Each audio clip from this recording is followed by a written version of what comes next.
Amen. C'est comme si vous êtes fatigué. Après vraiment ces périodes de confinement, est-ce que vous êtes fatigué? Lève-toi d'abord là où tu es. Lève-toi, on va faire quelque chose. On va rester en place. Je ne suis pas encore arrivé là où on arrive. Amen. Tu sais le temps dans lequel tu te trouves maintenant? Est-ce que tu connais le temps dans lequel tu te trouves maintenant? Est-ce que tu sais il fait quelle heure maintenant dans ta vie? Tu ne sais pas. C'est le temps de la victoire. Est-ce que quelqu'un peut dire c'est le temps de la victoire? Oh, regarde ton voisin, dis-lui l'heure de la victoire a sonné dans ma vie. Oh, regarde-le, même s'il ne sourit pas, dis-lui l'heure de la victoire a sonné. Dis-lui voisin, l'heure de la victoire a sonné. Voisine, l'heure de la victoire a sonné dans ma vie. Dis-lui, il y a ses voisins, là on a un problème là. Je n'ai pas de problème avec toi voisin, mais c'est l'heure de la victoire à sonner. Et dis-lui que tu verras ma victoire. Dis-lui, toi qui seras mon porte-parole. C'est toi qui iras leur dire que cet homme, cette femme a eu la victoire à son problème. Oh, le même bouche qui t'ont critiqué. Oh, ce sont les mêmes bouches qui vont témoigner. Tu ne comprends pas bien. Je prophétise encore.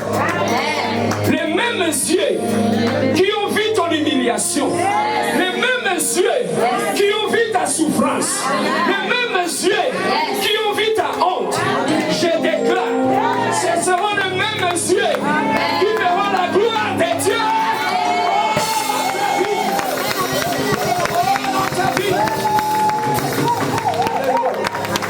C'est pas encore fini. Le même bouche. Oh, bah, mais qui sangonayo. Ah, tika. Samba bongo la kamaka. Samba bongo la kamaka. Ils seront les porte-parole de ta vie. Dieu change tout. Oh, lève ce matin là où tu es. Tu es le même bouche qui ont proclamé ma honte, qui ont répandu la mauvaise nouvelle. Au nom de Jésus, aujourd'hui, ils iront proclamer ma victoire. Au nom de Jésus, au nom de Jésus, on déclare ceci. Dieu a dit ceci à David. David a dit, il dresse une table, non pas en cachette, non pas dans la chambre, mais il dresse la table en face de mes adversaires. C'est là qu'il va placer. Tu ne comprends pas ce que je dis. Papa, donnez-moi un bon son avec mon micro là. J'ai pas de lourdeur. Écoute, Dieu lui a dit, c'est que moi je vais faire avec toi. Je ne le ferai pas en cachette. Je le ferai devant ceux qui te critiquent. Je le ferai devant ceux qui font du mal pour toi. Laissez-moi te donner une révélation ce matin. Pour qu'une voiture puisse avancer, il a besoin de carburant, n'est-ce pas? Oh bien-aimé, Dieu va utiliser les critiques de tes ennemis comme carburant qui va t'amener vers ta victoire. Laisse-les parler. Pendant qu'ils sont en train de te critiquer, de te parler, ils ne savent pas qu'ils sont en train de te fournir du carburant pour aller plus loin. Plus la distance est longue, plus on aura besoin de carburant. Que Dieu utilise les paroles de tes ennemis comme le carburant qui t'amènera au lieu de l'accomplissement, au lieu de ta bénédiction.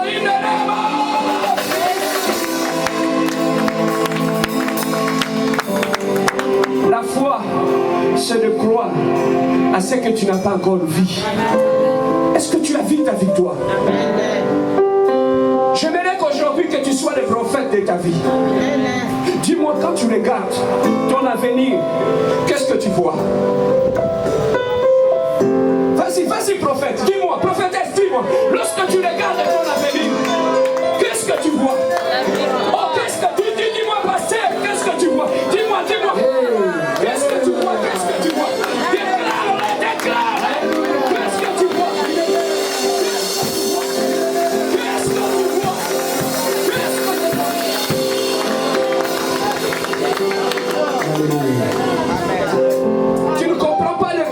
dans laquelle je t'amène. Dieu a dit à Abraham, sors de la maison, regarde au ciel. Tu vois le nombre des étoiles. Je te donnerai une postérité qui va ressembler à cette étoile. Abraham avait d'abord vu ces étoiles. Il a vu sa bénédiction avant de devenir une père des nations. Qu'est-ce que tu vois? Aujourd'hui, je te ramène hors de tes doutes. Je te sors de tes craintes. Je te dis, regarde au-dessus. Regarde au ciel. Qu'est-ce que tu vois? Regarde au ciel. Qu'est-ce que tu vois? Il a dit dans la prière de notre Père, que ta volonté soit faite sur la terre comme au ciel. Oh, lorsque tu regardes au ciel, papa, tu sais pourquoi tu es triste? Pourquoi tu es de Dieu? Tu sais pourquoi tu as des doutes? Parce que tu regardes vers la terre. Oh, ta bénédiction ne viendra pas de la terre. Ta bénédiction viendra du ciel. Lève les yeux vers le ciel. Et tu verras ta bénédiction. Lorsque tu regardes vers la terre, tu verras des humains, tu verras des hommes. Or, les hommes critiquent, les hommes injurient, les hommes descendent, les hommes humilient. Voilà pourquoi on ne regarde plus vers la terre. Un homme révélé ne regarde plus vers la terre. Il a les yeux. David a dit, je lève les yeux vers le montagne. D'où me viendra l'aide? À la prière de notre Père, il leur a dit quelque chose de très important. Notre Père qui est où? Aux cieux. Ton avenir dépend de où? Aux cieux. Il a dit notre Père qui n'est pas à la maison, non, qui n'est pas à la tombe, mais il a dit notre Père qui est aux cieux. C'est que tout ce que je vis dans ma vie ne vient pas de la terre. Je n'ai rien à voir avec la terre. Ma vie dépend des cieux. Lorsque tu commences à voir les choses dans cette dimension-là, les choses vont changer. Amen. Amen, hein? Amen. Les choses vont changer. Pour terminer, Yaya, lorsque la pluie s'annonce, la pluie qui arrose la terre, les ciels s'obscurcissent d'abord. Amen.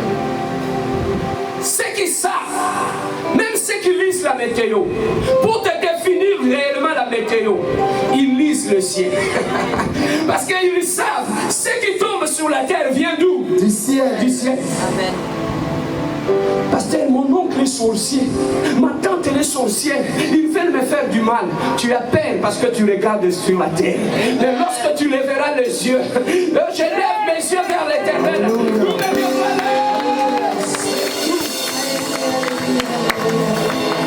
Voilà pourquoi nous ne combattons pas dans la victoire. Nous ne combattons pas pour la victoire, mais nous combattons dans la victoire.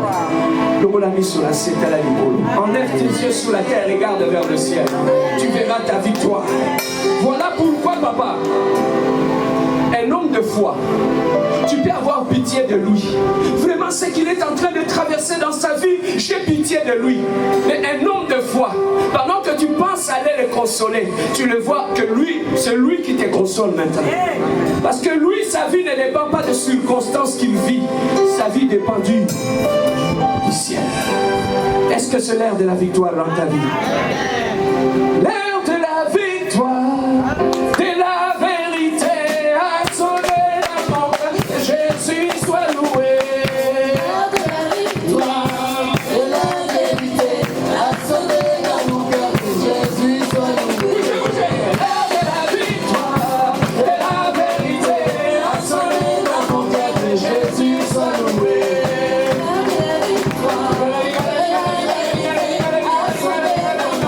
Jésus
Je sais qu'il y a des ventilateurs, mais fais l'effort de ne pas dormir.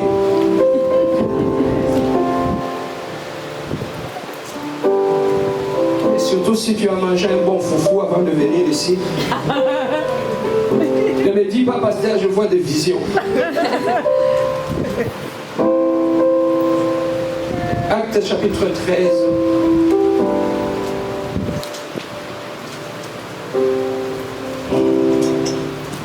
Actes des Apôtres chapitre 13 verset 22.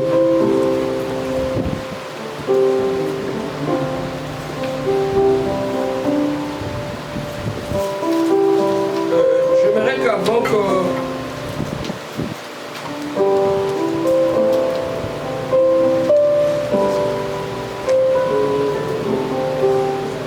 J'aimerais d'abord qu'on lise Jean chapitre 6, verset 12. Avant d'aller dans les actes, Jean chapitre 6, verset 12. Jean chapitre 6, verset 12. Est-ce que nous sommes tous là? Oui.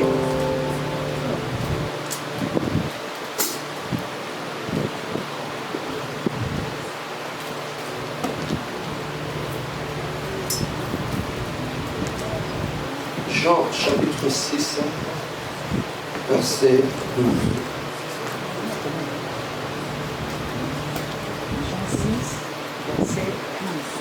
Je lis au nom de notre Seigneur Jésus-Christ. Amen. Lorsqu'il fut rassasié, il dit à ses disciples, ramassez les morceaux qui restent afin que rien ne se perde. Ils le ramassèrent, donc ils remplirent 12 paniers avec les morceaux qui restèrent, de 5 paniers d'orge après que tout eurent mangé. Ces gens ayant vu le miracle que Jésus avait fait, disaient, celui-ci est vraiment le prophète qui doit venir. Celui-ci est réellement le prophète qui doit venir.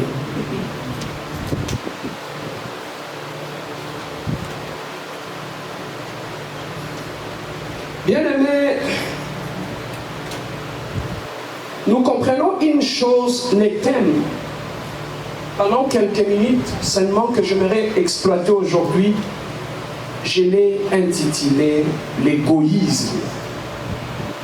L'égoïsme. Je crois que c'est un thème qu'on n'entend pas trop souvent dans nos églises, on n'en parle pas trop souvent, mais aujourd'hui Dieu a permis que nous puissions parler de l'égoïsme. Bien-aimés, lorsque nous donnons notre vie à Dieu, tout commence dans la vie chrétienne par donner ta vie à Dieu. Lorsque tu donnes ta vie à Dieu, qu'est-ce que Jésus-Christ te dit?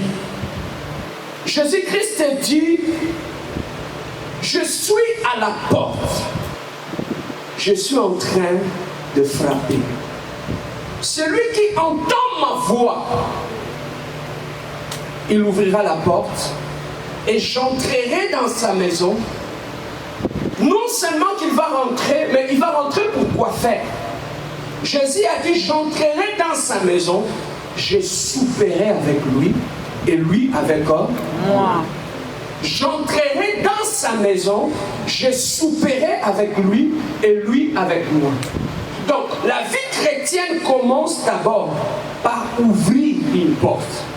Lorsque tu ouvres la porte à Jésus-Christ, Jésus-Christ entre dans ta vie et il vient souper avec toi. Bien-aimés dans le Seigneur, nous devons comprendre ceci. La relation entre l'homme et Dieu ne se passe pas en dehors, à l'extérieur. Dieu dit, lorsque je frappe et que tu ouvres, tout va se régler à l'intérieur, pas à l'extérieur. C'est une situation qui s'est faite d'une façon individuelle. Jésus dit, j'entrerai dans la maison et je souperai avec toi. Donc ça veut tout simplement dire, tout ce qui s'est fait avec le Seigneur, lorsqu'il parle, il ne nous dit pas que je viendrai parler avec toi. Pourquoi Jésus a mis l'accent sur le souper? Bien-aimés dans le Seigneur, en Israël, lorsque deux personnes se faisaient une alliance, ils montaient sur la table, après avoir fait l'alliance, ils mangeaient ensemble. Alors, ils mangeaient ensemble. Manger ensemble dans le domaine spirituel est très important. Si je vais rapidement ouvrir une parenthèse, c'est pour tout simplement nous avertir. Un homme spirituel, un homme averti, ne mange pas n'importe où. Parce que la nourriture est un canal d'alliance. Beaucoup de gens ont détruit leur vie tout simplement à cause de ce qu'ils avaient mangé. Lorsque je rentre en termes de sorcellerie, tu sais qu'au travers de la nourriture, la sorcellerie peut se transmettre. Au travers de la nourriture, on peut te faire entrer dans un monde mystique, tout simplement au travers de la nourriture. Lorsque nous voyons des gens qui font les fétiches au pays chez nous là-bas, lorsque les féticheurs font tout, ils vont te demander de préparer la nourriture. Et cette nourriture-là, ils vont te demander d'aller le renverser dans une sorte de carrefour. C'est là que tu cherches la nourriture. Donc la nourriture intervient dans tout le point de contact sur la chose spirituelle. Alors celui qui connaît la réalité spirituelle ne mange pas n'importe où. Voilà pourquoi Jésus dit ici, ce qui va se passer entre moi et toi, ça sera sur la table et ça sera en train de manger. Donc au travers de la nourriture, lorsque j'entrerai dans ta vie, je vais conclure une alliance avec toi. Je peux avancer? Alors l'alliance, la nourriture vient sceller l'alliance entre l'homme et Dieu. Voilà pourquoi Dieu entre dans la maison pour manger et sceller une alliance avec toi. J'étais en train de me poser la question, pourquoi Jésus dit seulement je viendrai manger avec toi? Parce que dans les choses de Dieu, Dieu ne veut pas que ta relation avec lui ne se limite à une relation simple, mais que ça soit une relation qui va au-delà d'une relation simple, que ça entre dans une dimension d'alliance. Parce que le Dieu, c'est un Dieu d'alliance. Je peux avancer? Voilà pourquoi Jésus-Christ, avant de partir, il a réuni tous ses disciples. Il a dit, nous allons manger le dernier repas. Le repas de la Sainte Seine. Je vais te montrer le pacte de la nourriture dans la vie d'un homme. Il a dit, je vais manger, on va manger ensemble avant de partir. Mais comme vous êtes ici, au milieu de vous, il y a quelqu'un qui n'est pas avec moi. Il y a quelqu'un qui va me trahir. Tout le monde disait, ce n'est pas moi. Ce n'est pas moi. Seigneur, ce n'est pas moi. Jésus a dit, il n'y a pas de problème. Il a mis le plateau de la nourriture sur la table. Jésus a dit, celui-là qui va me trahir, il va mettre sa main dans la même assiette que moi, quand moi je vais mettre ma main. Ce n'était pas une question. Il ne priait pas, il mangeait. Alors quand Jésus a mis la main dans l'assiette, lis bien ta Bible. On nous a dit que Judas Iscariote, il avait mis la main au même moment que Jésus-Christ est dans la même assiette. Tu sais qu'est-ce qui s'était passé? Non, hein? Lis dans ta Bible.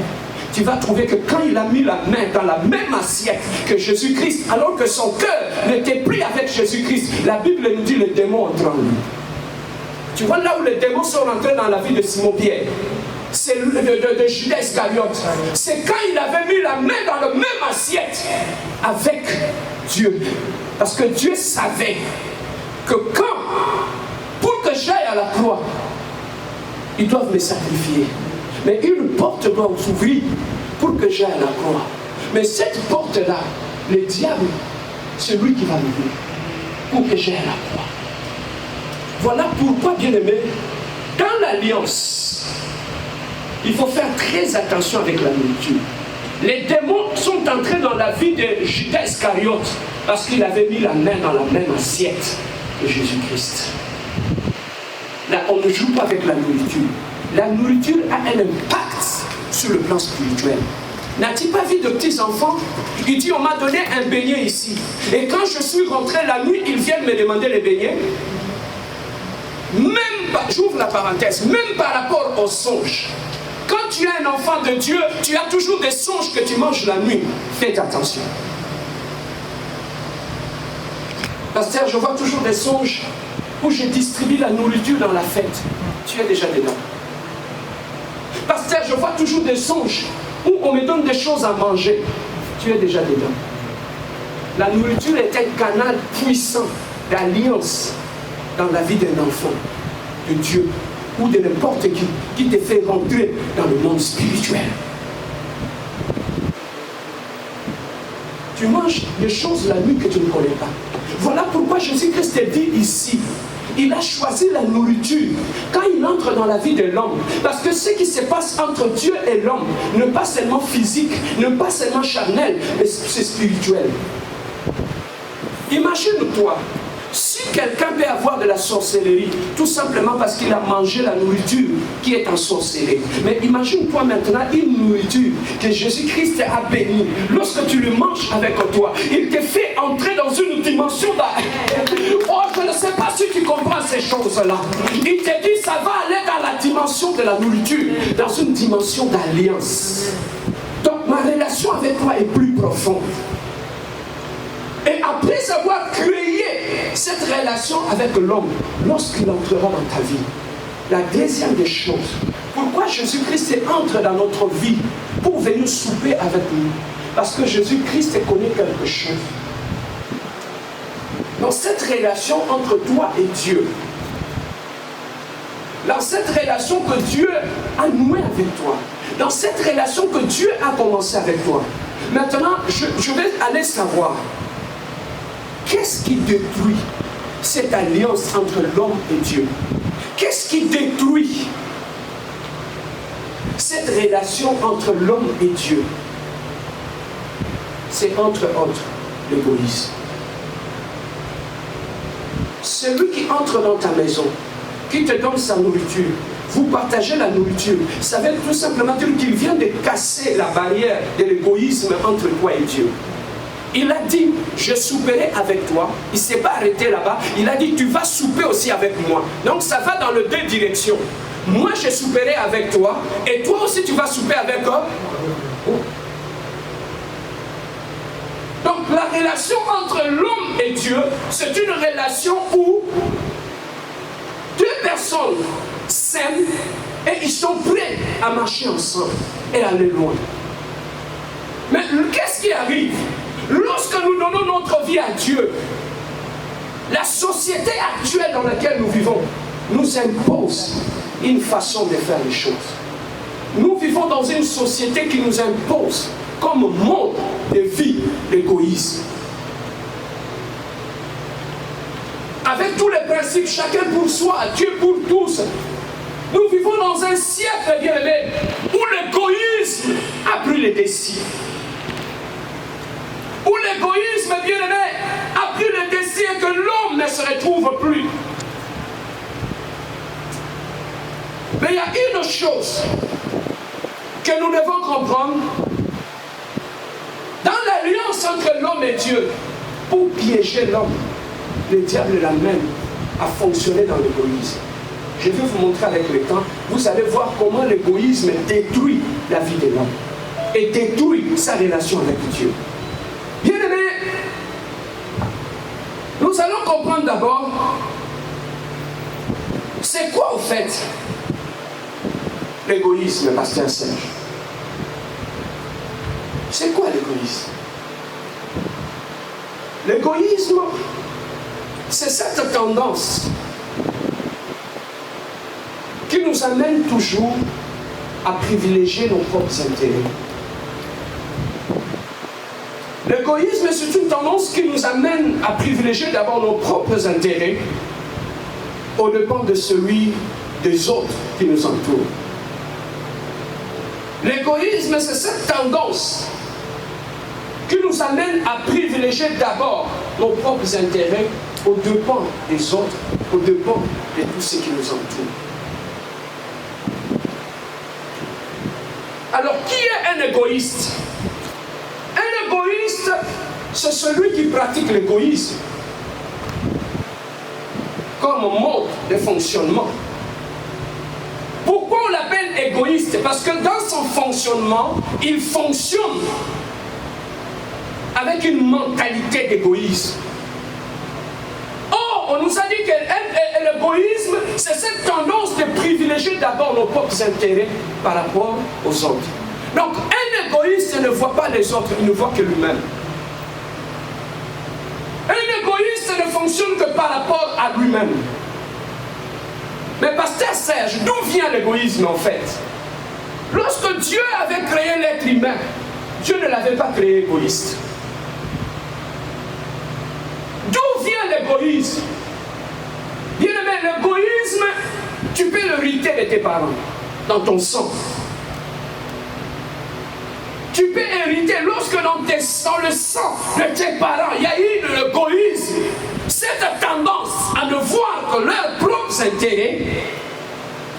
Et lorsque tu es né de ces parents-là, tu peux hériter aussi de l'égoïsme. Je te pose une question. As-tu déjà vu une école où on enseigne l'égoïsme? As-tu déjà vu un parent qui enseigne à son enfant comment pratiquer, vivre dans l'égoïsme? Mais où est-ce que nous apprenons cela? Un égoïste ne voit que ses propres intérêts. Il ne voit jamais les intérêts des autres. Voilà pourquoi, bien aimé, Dieu, lorsqu'il entre dans la vie de l'homme, il lui dit, frère, quand tu ouvres, je rentre, je viens souper avec toi. Et toi, tu viens souper avec moi. C'est pour casser cette barrière d'égoïsme entre l'homme et Dieu. Nous héritons de l'égoïsme aussi par rapport à nos parents. L'égoïsme, nous l'avons aussi. C'est par rapport au milieu où tu as vécu. Lorsque tu as vécu dans un environnement d'égoïste, tu vas adopter cette mode de vie. Et ça deviendra normal. Et la plupart des gens qui sont égoïstes, ils ne savent pas qu'ils sont égoïstes. Pour eux, c'est normal. Ils ne voient que ses intérêts, ils ne voient jamais les intérêts des autres. Et lorsque, bien aimé, nous arrivons dans une société comme là où nous sommes, où on est en train de privilégier l'égoïsme,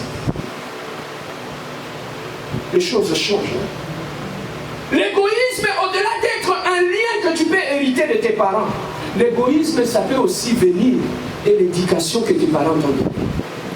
Lorsque tes parents t'ont donné une éducation qui a eu comme un arrière-fond l'égoïsme, tu vas développer l'égoïsme. Mais trop souvent, les parents ne le savent pas. Vous savez qu'il y a des parents bien aimés, que eux-mêmes, ils ont bâti cette mentalité d'égoïste dans la vie de leurs enfants.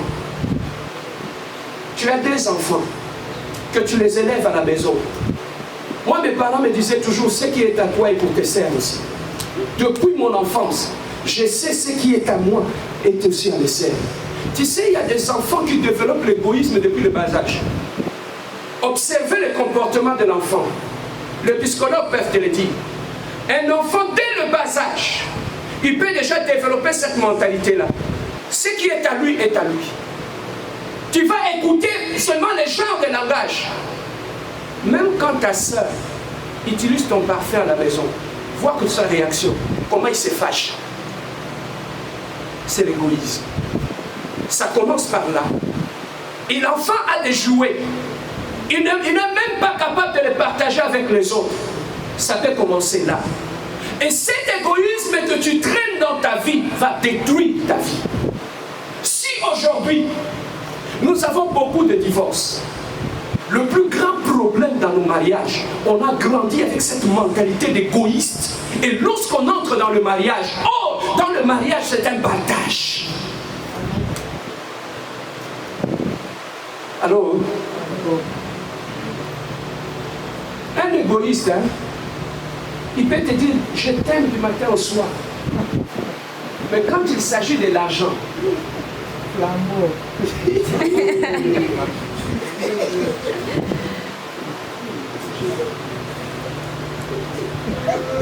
Tu veux que j'enfonce? Dis-moi, pasteur, enfonce. Pasteur, enfoncer. Est-ce que ta femme connaît le livre de code de ta carte en banque? Hein? Pourquoi vous ne me regardez plus? Est-ce que aussi ton mari, il connaît les codes de ta banque aussi? Et là, dans ces cas-là, papa, les égoïstes aussi, ce sont les gens, quand tu le vois, c'est comme si,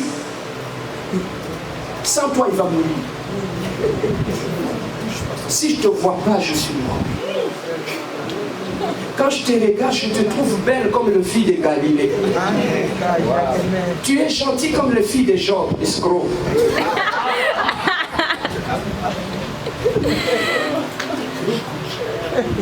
Et il y en a d'autres même, il te dit, tu sais, je ne t'ai pas vu aujourd'hui, voilà pourquoi je n'ai plus d'appétit. Je n'ai pas mangé. Mais quand il te dit ça, il est au téléphone, il est au McDo, là, il est en train de manger. Le gros, là, c'est quoi? Big Mac. Non, pas les Big Mac, les super gros, là. Oui, les Angus, là, il est en train de manger. Et là, quand toi, tu es là, tu dis, oh, les pauvres.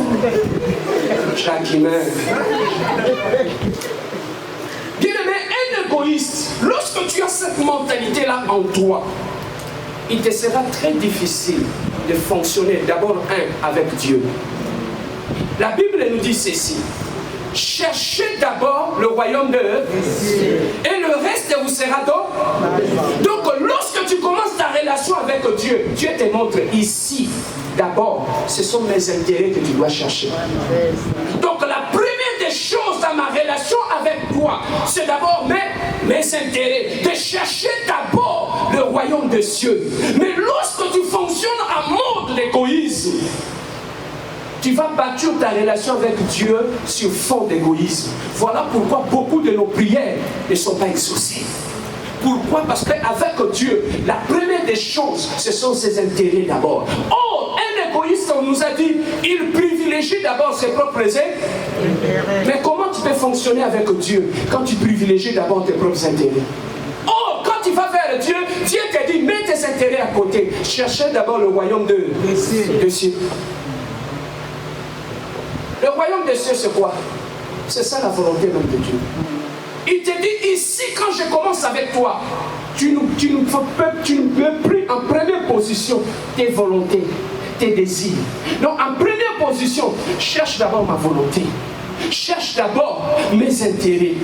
Lorsque tu chercheras mes intérêts, c'est alors qu'en cherchant mes intérêts, que tes intérêts seront satisfaits. C'est ça le secret. Bien-aimé de la bénédiction avec Dieu. Si tu veux être béni, ne prie pas. Combien de fois on a prié, Seigneur, bénis-moi Seigneur. Il t'a béni. La vraie bénédiction vient quand? Lorsque tu commences à privilégier les intérêts de Dieu.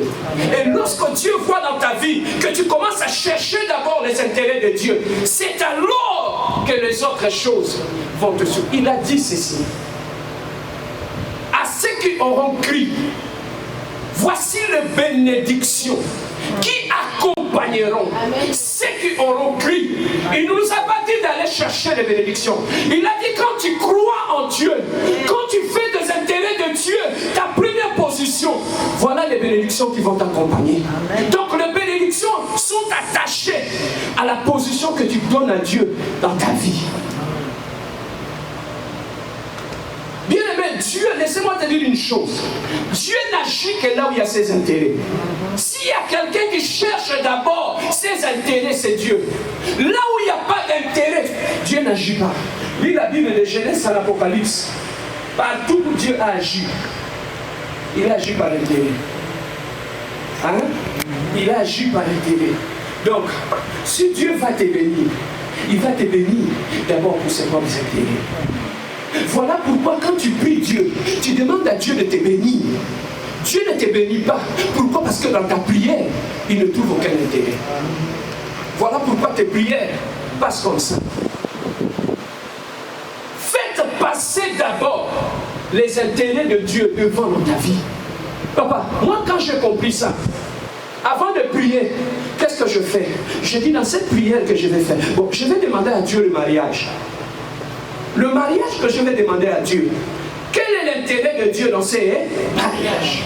Je prends un stylo. Papa, Dieu, il faut savoir négocier avec Dieu. Il faut savoir négocier avec Dieu. Montre-lui ses intérêts et présente-lui la prière. Voilà le secret. Écrit sur un bout de papier. Il a dit dans sa parole, si quelqu'un veut prier, il ferme la porte, il entre dans ta chambre. Dans le lieu secret là, il y a un Dieu qui écoute. Tu veux que je continue? Voyez. Tu sais pourquoi tu as du mal à prier ne fût-ce que pendant 1 heure? Hein? Parce que tu cries quand tu pries. Tu cries. La prière. Pourquoi vous me regardez comme ça? La prière, c'est d'abord avant tout un dialogue. Or, un dialogue, c'est parler. C'est ne pas crier. Les animaux, pour se communiquer, ils se crient dessus. Mais les humains, ils se parlent. La prière est d'abord un dialogue. Quand tu commences à prier, reste assis.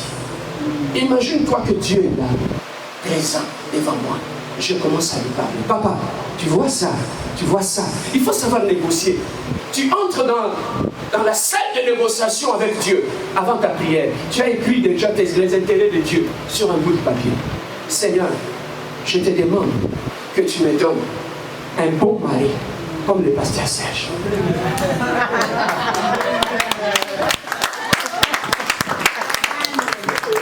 Je suis content. Tu sais pourquoi? Parce que même ceux qui dormaient se sont réveillés. Tu vois comment je t'ai réveillé, hein? Alors, quand tu commences à prier, montrer les intérêts à Dieu. Si tu me donnes le mariage, moi et ma maison, nous allons te servir. Si tu me donnes le mariage, là où j'irai dans mon mariage, je serai un partenaire pour ton œuvre. Si tu me donnes le mariage, tout celui qui entrera dans ma maison, ce sera un lieu d'évangélisation. Ma maison sera un lieu d'adoration de Dieu. Si tu me donnes des enfants, mes enfants seront des adorateurs. Et quand tu écoutes ça, tu dis, attends, petit, attends. Qu'est-ce que tu dis encore? Répète encore. Que ta maison sera une maison d'adorateurs. Ah non, papa. Dieu ouvre le ciel et fait descendre la bénédiction. Papa, le prière qui amène le miracle, ce n'est pas les prières que tu fais, tu transpires, tu cries, non. Ce sont des prières. Il faut savoir négocier avec Dieu dans la prière. Tes prières ne marchent pas parce que tu ne sais pas négocier. Dieu cherche d'abord ses intérêts. Amen, hein? Amen. Dieu cherche d'abord ses intérêts. Marie, jusqu'aujourd'hui, partout on prêche, on parle de Marie. Tu sais pourquoi? Parce qu'elle avait choisi les intérêts de Dieu. Amen. Lorsque l'ange est allé la voir, il a dit, Seigneur, qu'il me soit fait selon ta volonté. Elle a cherché la volonté de Dieu. Et là, dans la volonté de Dieu, c'est là qu'il y a le miracle. Mais maintenant, nous avons grandi avec une mentalité d'égoïste. Même nos prières deviennent égoïstes. Regarde bien tes prières. Tu vas te rendre compte que tu fais des prières égoïstes, non? Soyez sincère. Montre la main si tu fais des prières égoïstes. Moi, j'en faisais aussi. Toujours pour moi, donnez-moi. Mais maintenant, bien-aimé, aujourd'hui, Dieu veut que dans tout ce que tu fais, tu cherches d'abord ses intérêts. La faiblesse de Dieu se trouve dans ses intérêts. Là où il y a les intérêts de Dieu, Dieu ne retient jamais sa main. Dieu agit. Tout ce que tu demandes à Dieu, place d'abord les intérêts de Dieu devant. Yaya. Dieu aime la gloire, hein? Il aime l'adoration, il aime la louange. Jonas, lorsqu'il est sorti de là-bas, la Bible nous dit, à cause de ce que Dieu a fait, il a élevé l'autel. Il a pris son offrande, il a sacrifié. En sacrifiant l'offrande, l'odeur est montée jusqu'au trône de Dieu. Dieu était assis sur son trône. Il a senti l'odeur qui venait d'en bas de l'offrande. Et lorsque l'odeur a touché les narines de Dieu, Dieu a vu son intérêt. Il y a quelqu'un en bas qui faisait quelque chose qui me donnait gloire. Dieu a regardé. Il a trouvé qu'il y avait un homme qui sacrifiait. Et pendant qu'il a sacrifié, la Bible nous dit, Jonas n'avait rien demandé à Dieu. Dieu lui-même, à cause de son intérêt, il a dit à son serviteur, il a changé sa propre décision. Il a dit, moi Dieu, je ne détruirai plus le monde avec des lots. L'arc-en-ciel est sorti. Signe d'alliance. Tout simplement pourquoi quelqu'un avait placé son offrande. Seigneur, j'aimerais que tu puisses me bénir. Je vais devenir fort riche. Mais tu veux devenir fort riche pourquoi? Dans nos églises ici, on prêche la prospérité, non? Il y a combien de gens qui sont prospères? Parce qu'on n'a pas encore détruit cette sémence d'égoïsme en nous.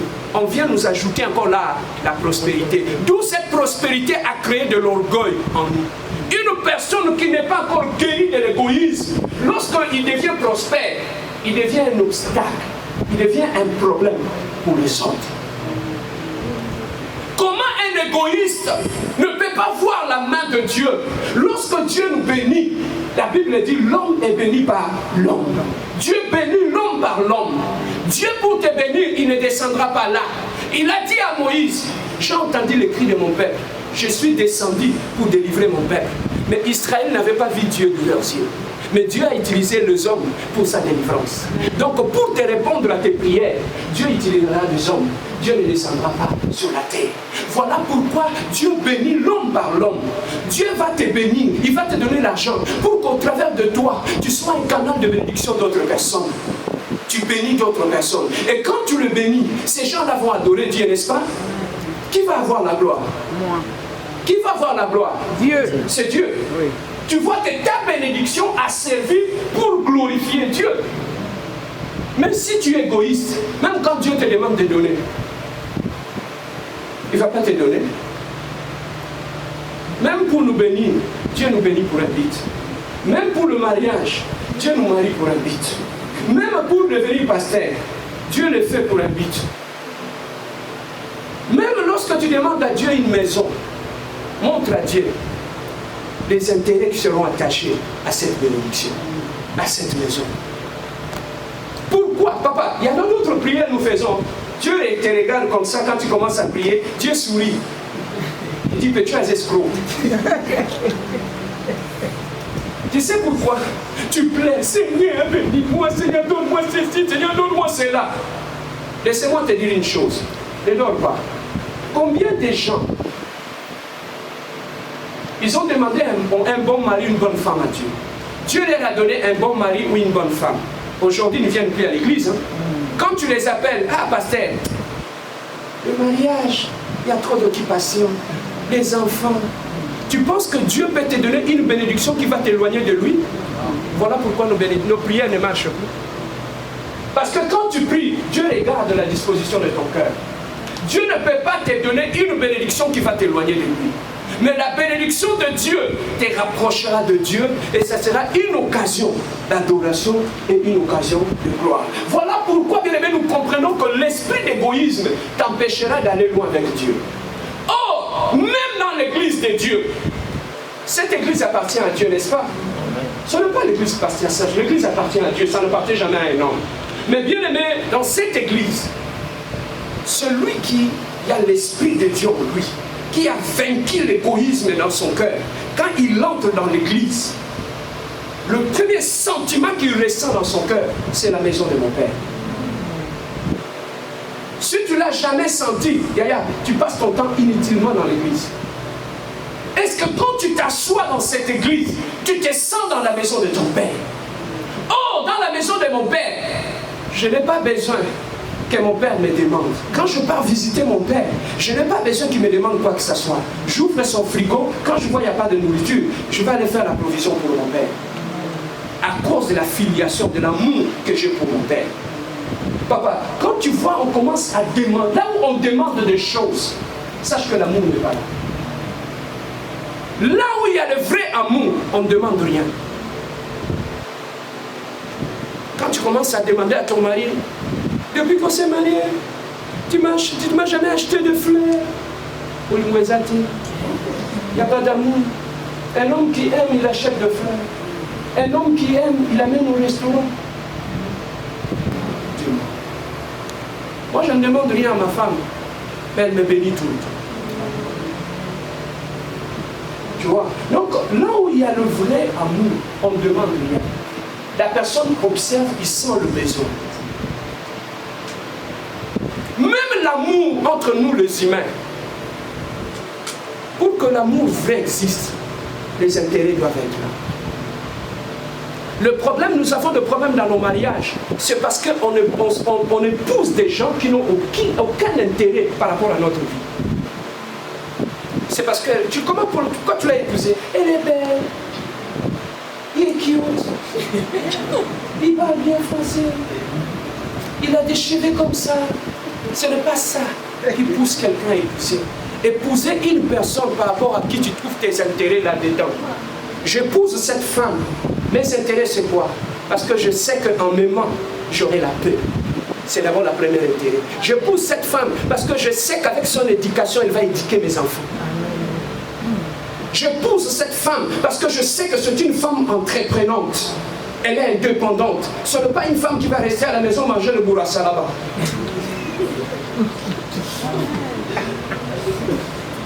Qui va aller commencer à chercher comment on peut déjouer le système du gouvernement pour se faire de l'argent, rester à la maison.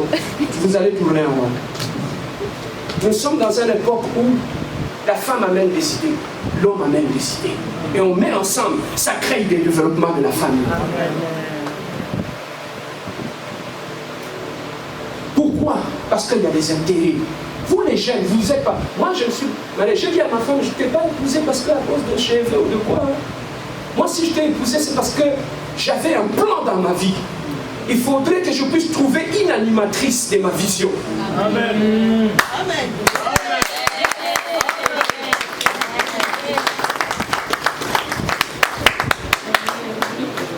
Je dis toujours à mes sœurs, tu sais, il y a deux femmes, hein, quand tu enlèves son corps, elle n'a plus rien à donner à un homme. Quand tu enlèves le corps là, le sexe, il n'y a plus rien à donner à un homme. Elle ne sera même pas capable de s'asseoir avec toi, d'avoir une discussion intelligente avec toi. Ça, c'est vrai. Oh, pourquoi vous me regardez comme ça? Envoyé. Ah, là, tu me pousses à arrêter la prédication, j'arrête. Encore. Envoyé. Voilà pourquoi je dis toujours,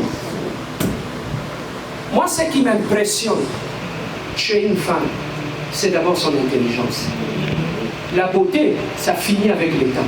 Mais l'intelligence ne vieillit pas. C'est l'intelligence qui bâtit une maison, qui bâtit un couple. Amen. Voilà pourquoi je peux parler 5 minutes avec une femme pour savoir que, oh, Azana Poul Manebo.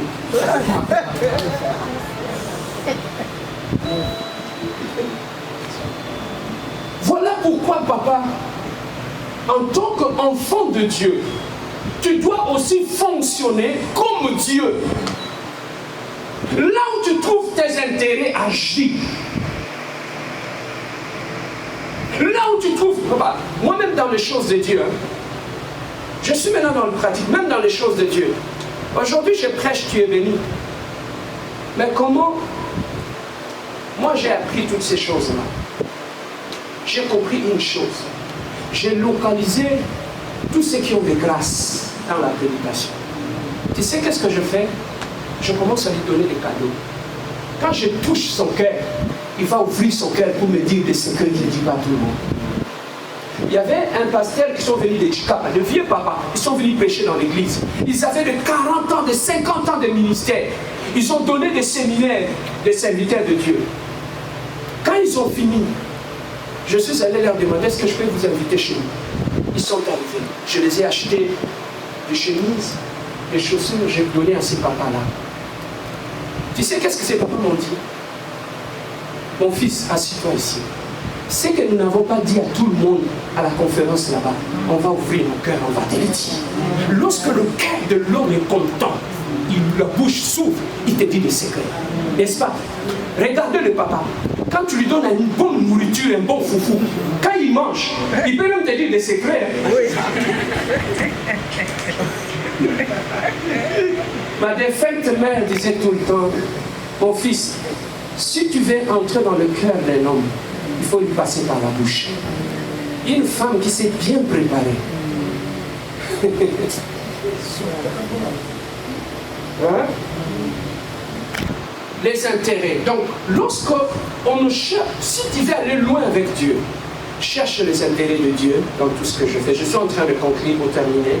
Lorsque tu cherches les intérêts de Dieu, ça va t'amener loin. Et regardez dans la Bible Dorcas, cette pauvre femme, elle était morte.